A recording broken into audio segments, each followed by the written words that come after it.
You think life's supposed to be fair? You think the world owes you comfort? Let me break it to you. Nobody's coming to save you. The universe rewards savages. The weak get trampled, the strong get tested. So either become the storm or get drowned by it. You don't need motivation, you need a mirror. Look at yourself and ask, if I died tomorrow, would I be proud of how I live today? If the answer's no, then you've got no time to waste. Comfort is the enemy. Hesitation is poison. Discipline is the cure. The strongest men in history weren't born strong. They made themselves unbreakable through hell. You want greatness?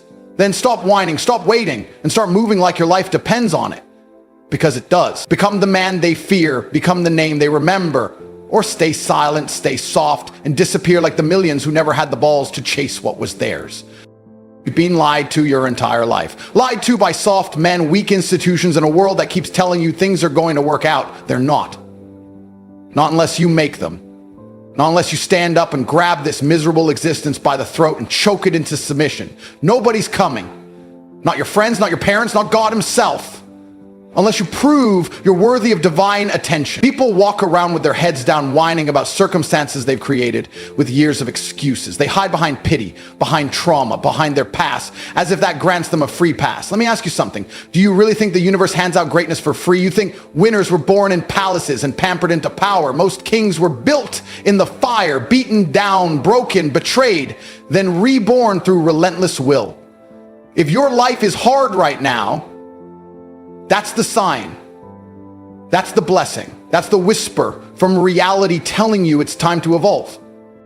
I've sat alone in silence in cold rooms, hearing my own stomach remind me I hadn't eaten for a day and a half. I've stared into the mirror and asked myself, is this it? Is this the man you've become? No money, no handouts, no way out, just me, my fists, and my thoughts. And that moment right there, that moment of truth where most men fold and pray for help, I laughed. Because I understood something the weak never will. Adversity is the audition for greatness. You either break or you become unbreakable. You either panic or you become precise. I didn't need a crowd to believe in me. I didn't need applause. I needed pain. Because pain makes things real. It strips away the fluff, the illusion, and shows you exactly what you are. You either rise or you rot. It's that simple. But here's the part they never tell you. You can win. No matter how deep you've sunk, no matter how many mistakes you've made, the game isn't over unless you quit. You could have wasted years chasing nonsense, chasing dopamine, chasing comfort, fine. But today's a new day, and if you're breathing, you've still got a shot.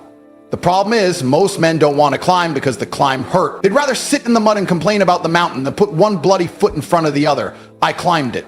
Every step sliced me open. Every mistake made me bleed, but I never stopped moving.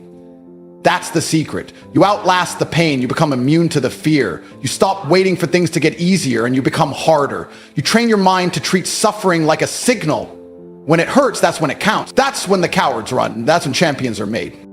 People love to glorify the success, the cars, the suits, the women, the jet. They don't ask what it cost. They don't want to hear about the betrayal from friends, the nights without sleep, the constant war inside your head telling you to quit.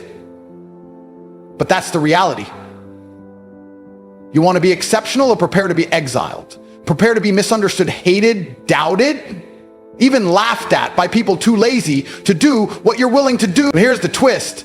The hate fuels you. The doubt sharpens you. The loneliness strengthens your soul. And when you finally break through, when you finally rise out of the mud with blood on your knuckles and fire in your eyes, those same people will act like they supported you the whole time. Smile at them. Let them clap. You know the truth. You built yourself from ashes. You don't need perfect circumstances. You don't need anyone's permission. You don't need luck.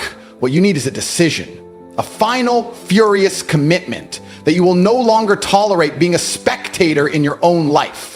That from this moment forward, you will meet every problem head on and punch through it with precision.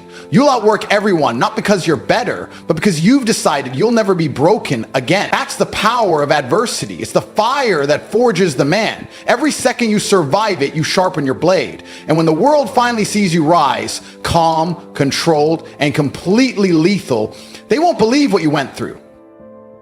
Good. They don't need to. It was never for them. It was for you. Let me tell you something I've never said on camera. Years ago, I sat in my apartment in Luton with an electric